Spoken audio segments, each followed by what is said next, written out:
નમસ્કાર દર્શક મિત્રો, વસંત પંચમીની આપ સર્વને ખૂબ ખૂબ શુભકામના. આપનું જીવન પણ વસંતોત્સવ જેવું ખેલતું રહે તેવી શુભેચ્છા સાથે જોઈએ આજના જીટીપીએલ જુનાગઢ ન્યૂઝ. સ્વાગત છે આપનું.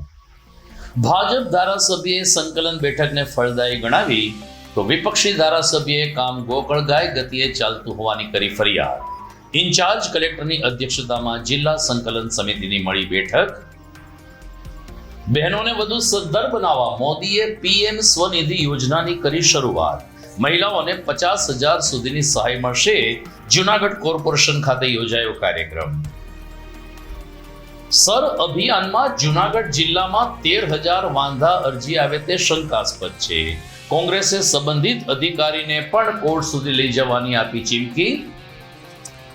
અને આજે વસંત પંચમી, માતા સરસ્વતીના ઉપાસનાના પર્વે જુનાગઢના સરસ્વતી મંદિરે વિશેષ પૂજા અને આરાધના. સપ્તક સંગીત વિદ્યાલયના ઉપાસકોએ કરી માની વંદના. આ તમામ સમાચાર આપણે વિસ્તારથી જોઈએ તે પહેલા લઈએ એક બ્રેક.